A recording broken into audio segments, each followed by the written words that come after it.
नमस्कार, मैं ऋचा सिंह और आप देख रहे हैं सी न्यूज भारत। वक्त हो चुका है न्यूज बुलेटिन का। बुलेटिन में बात करेंगे फिरोजाबाद की, जहां बिजली कटौती को लेकर रसूलपुर फीटर पर आम आदमी पार्टी के पदाधिकारियों ने काटा हंगामा। आगे चर्चा करेंगे प्रतापगढ़ की, जहां दबंगों ने महिला को निर्वस्त्र कर पीटा, फिर घर में लगाई आग। साथ ही बात होगी सोनभद्र की, जहां आकाशीय बिजली गिरने से 4 लोगों की हुई मौत। और भी तमाम खबरों पर आइए विस्तार से करते हैं चर्चा। आज झिलमिलाती धूप में बिजली कटौती को लेकर आम आदमी पार्टी के पदाधिकारियों ने जुलूस निकाला और रोड शो किया। रोड शो रसूलपुर विद्युत फीडर पर जमकर हंगामा काटा और 27,000 मेगावाट बिजली की पूर्ति करने के लिए मांग की।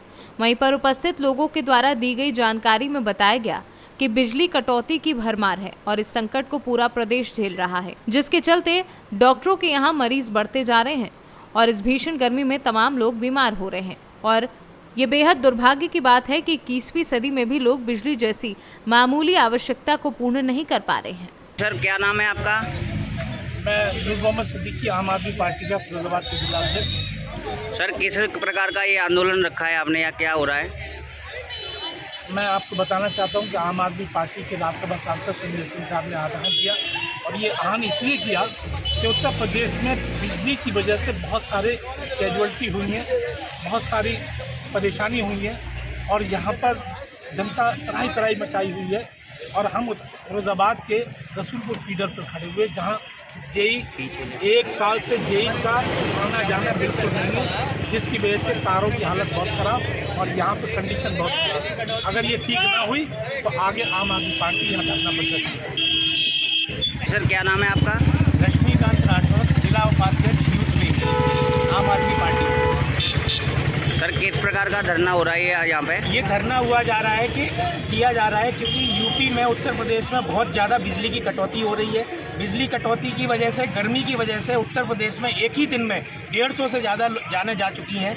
और बिजली कटौती के साथ साथ एक समस्या और बहुत बड़ी है कि महीने में अगर एक दिन आपका बिजली का बिल बढ़ जाता है तो वो पूरे अगले 4-6 महीने तक सेम आता है।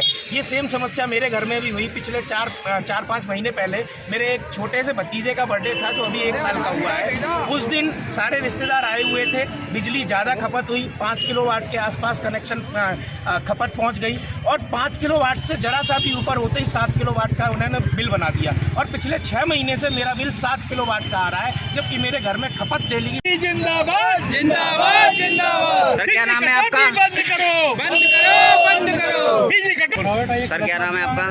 मैं सुशील मथुरिया, जिला उपाध्यक्ष आम आदमी पार्टी फिरोजाबाद। किस चीज़ को लेकर के आंदोलन हो रहा है ये? बिजली कटौती के लिए कि हम आंदोलन किया गया है, उनको ज्ञापन देंगे बिजली के फीडर पर आए हुए। ठीक है सर, बहुत बहुत धन्यवाद। फिरोजाबाद से सी न्यूज संवाददाता सन्नेश कुमार गुप्ता की रिपोर्ट। खबर गाजीपुर से है, जहां जखनिया तहसील के अलीपुर मद्रा में पहुंचे उप मुख्यमंत्री ब्रजेश पाठक ने बयान देते हुए दावा किया कि 2024 के लोकसभा चुनाव में गाजीपुर में प्रचंड बहुमत से कमल खिलेगा। डिप्टी सीएम ने कहा कि प्रधानमंत्री की गरीब कल्याण योजना जन जन तक पहुंची है। डिप्टी सीएम ब्रजेश पाठक ने कहा कि गाजीपुर में कानून व्यवस्था बहुत मजबूत हुई है। मीडिया के सवालों का जवाब देते हुए उन्होंने कहा कि स्वास्थ्य सुविधाओं को लेकर हमारी सरकार पूरी तरह तैयार है। डिप्टी सीएम ने दावा किया है कि अस्पताल में सभी दवाएं मौजूद हैं और डॉक्टरों की छुट्टियां निरस्त कर दी गई हैं। ब्रजेश पाठक ने कहा कि सभी अस्पतालों में पंखे कूलर लगाए जा रहे हैं। ब्रजेश पाठक मोदी सरकार के 9 वर्ष पूरे होने पर जनसभा करने गाजीपुर पहुंचे थे। क्या बताएंगे सर? केंद्र सरकार के सेवा सुशासन और गरीब कल्याण के 9 वर्ष पूरे होने पर गाजीपुर में जिस ढंग से जाति धर्म संप्रदाय से ऊपर उठ करके लोगों ने एक झंडे के नीचे भारतीय जनता पार्टी की जनसभा में शामिल हुए। मैं गाजीपुर के लाखों लोगों का हृदय से आभार प्रकट करता हूं, अभिनंदन करता हूं, शुक्रिया देता हूं। माननीय प्रधानमंत्री जी की गरीब कल्याण योजना जन जन तक पहुंची है और गाजीपुर में सबसे बड़ी बात है, लॉ एंड ऑर्डर बहुत मजबूत हुआ है। मैंने गाजीपुर के लोगों को देख करके भरोसा जताया है कि 2024 में जब लोकसभा चुनाव होगा, एक तरफा वोट कमल पर पड़ेगा और प्रचंड बहुमत से कमल इस बार खिलेगा। सर, लू का प्रकोप इन दिनों ज्यादा है। हमारी सरकार पूरी तरह से तैयार है। सभी अस्पतालों में दवाइयां उपलब्ध करा दी गई हैं, चिकित्सकों की छुट्टियां निरस्त कर दी गई हैं और लगातार राउंड लेने के लिए कहा है। और पंखे कूलर जहां नहीं है उनको लगाने के निर्देश दे दिए हैं। अभी हम आपको कमरे में बैठ करके आपको हम राउंड, वो जो हमारा जियो अभी दे रहे हैं आपको, और आज ही लगा देंगे। एक सबसे बड़ी समस्या है, रात में आज ही पंखे कूलर लग जाएंगे। जो किस अस्पताल में नहीं मुझे बता दो, मैं आज ही इंतजाम करता हूँ। बिजली कटौती भी चल रही है। गाजीपुर से सी न्यूज संवाददाता हसन खान की रिपोर्ट। खबर प्रतापगढ़ जिले के आसपुर देवसरा थाना क्षेत्र से है, जहां के एक गांव में गांव के ही कुछ दबंग और साथ ही दर्जन भर अज्ञात लोगों ने एक महिला के घर में घुसकर उसके साथ अश्लील हरकत की और फिर असलाह लहराते हुए फायर किया और फिर घर खाली करने की धमकी भी दी। इसके बाद जब जान बचाने के लिए घर के लोग बाहर निकले तो दबंगों ने घर में आग लगा दी। इस दौरान पीड़ितों ने आनन फानन में किसी तरह पुलिस अधीक्षक को फोन किया, जिसके बाद मौके पर पुलिस फोर्स पहुंची तो पीड़ित परिवार की जान बचाई जा सकी। वहीं इस मामले में समाजवादी पार्टी के कार्यकर्ता व जिला पंचायत सदस्य विजय यादव ने मामले में पूर्व मुख्यमंत्री अखिलेश यादव तथा समाजवादी पार्टी के राष्ट्रीय अध्यक्ष को पत्र लिखकर मामले की सूचना देकर मदद की गुहार लगाई है। उन्होंने बताया कि त्रिलोकी नाथ गिरी समाजवादी पार्टी के सक्रिय कार्यकर्ता हैं। उन्होंने आरोप लगाया है कि भाजपा समर्थित गुंडों ने घर को जलाकर राख कर दिया है और दहशत फैलाई है। सपा के कार्यकर्ता त्रिलोकी नाथ ने अपने घर को सपा के पोस्टर और बैनर से ढक रखा था, जिससे नाराज भाजपा के समर्थकों ने जमकर तांडव मचाया है। वहीं अब विजय यादव ने सपा सुप्रीमो अखिलेश यादव से इस मामले में मदद करने की गुहार लगाई है। प्रतापगढ़ से सी न्यूज संवाददाता रोहित जायसवाल की रिपोर्ट। खबर यूपी के जनपद रायबरेली से है। यहां पर आज कलेक्ट्रेट के बचत भवन में सफाई कर्मचारी आयोग की सदस्य अंजना पवार पहुंची। रायबरेली कलेक्ट्रेट के बचत भवन में सीडीओ, एडीएम प्रशासन सहित नगरपालिका और पंचायत के अधिशासी अधिकारियों के साथ बैठक की है। सफाई कर्मचारियों को नहीं मिल रही सरकार द्वारा दी गई सुविधाओं की समीक्षा और समीक्षा के दौरान बैठक में खुलकर सामने आई हकीकत। आइए जानते हैं इस पर अंजना पवार ने क्या कुछ कहा। किन मुद्दों पर चर्चा हुई? देखिए, सफाई कर्मचारी आयोग जो होता है वो सफाई कर्मचारी और इनके पुनर्वास हम कैसे करें, इनका शैक्षणिक, इनका सामाजिक एवं इनका आर्थिक हम अध्ययन करने के लिए यहाँ पर आते हैं कि इनको कैसे हम अंतिम पंक्ति में बैठे हुए इस सामाजिक वर्ग को मुख्य धारा से जोड़ें, जैसा कि हमारे प्रधानमंत्री जी का सपना है। तो देखिए, सफाई कर्मचारी वर्ग जो होता है बहुत ही निचले उसमें स्तर में काम करता है, लेकिन उनकी समस्याएं इतनी छोटी छोटी होती हैं जो अधिकारी अपने स्तर से उनको सुलझा सकते हैं।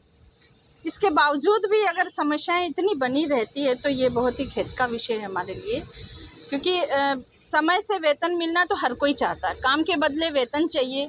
जितना मेहनत, जिस तरीके का ये लोग काम करते हैं उसमें इनको समय से वेतन मिलना बहुत ज़रूरी है।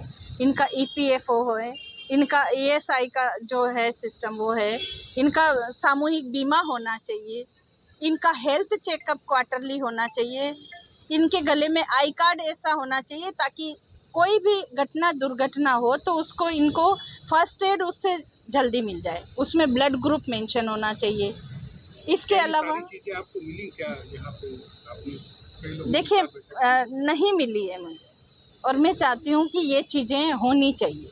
कई ऐसे सफाई कर्मचारी हैं, 1 दर्जन से अधिक है, जो अधिकारियों के यहाँ रहते हैं, गाँव में नहीं जाते हैं, साफ सफाई व्यवस्था बदहाल रहती है, क्या कहेंगे? देखिए, ऐसा अगर कुछ होता है तो ये बहुत ही अच्छी बात नहीं है। जो व्यक्ति जिस पद के लिए भर्ती होता है उसे उसी पद पर काम करना चाहिए। अगर आप इधर घरों में या और कहीं जगह गार्डन में या कहीं और जगह है तो सफाई व्यवस्था चरमराएगी। सफाई कौन करेगा? अगर कमी है तो भर्ती करिए, स्थायी नियुक्ति करिए। सफाई का काम नियमित काम होता है। मैम, मीटिंग के दौरान आपकी नाराजगी देखने को मिली, क्या कारण रहे उनको लेकर? आउटसोर्स चल रहा है तो सफाई कर्मियों का नियमित रेगुलर आउटसोर्सिंग ही चल रही, तो नियमित भर्ती क्यों रुकी हुई है? अगर नियमित होंगे तो ज़्यादा सैलरी मिलेगी उनका।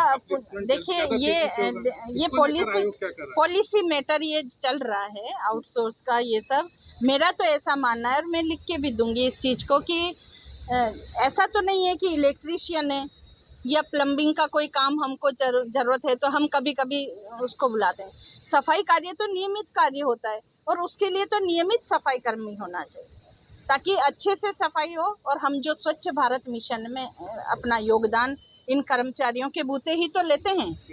हम हमारे देश को सब अच्छा कब बनाएंगे, जब हमारे राज्य को अच्छा कब बनाएंगे, जब हमारे सफाई कर्मचारी खुश होंगे, नियमित होंगे, उनको मूलभूत सुविधाएं मिलेगी, उनका हेल्थ चेकअप होगा। ये सब चीज़ें बहुत ही ज़रूरी हैं। क्या उम्मीद की जाए कि नियमित हो पाएंगे? देखिए, कोशिश करेंगे, कोशिश कर सकते हैं। पॉलिसी मैटर है, सरकार क्या इसके बारे में सोचती हैं, और मुझे लगता है कि अगर इनका हित इसी में है तो ज़रूर काम होगा। ठीक है, थैंक यू। रायबरेली से सी न्यूज़ संवाददाता मृदुलेश त्रिपाठी की रिपोर्ट। खबर सोनभद्र से है, जहां चोपन में आकाशीय बिजली गिरने से सिंदुरिया मेन रोड के पास 3 की मौत और 1 घायल हो गया है। वहीं ग्राम पंचायत बकरौर में एक बच्ची भी बिजली की चपेट में आ गई है।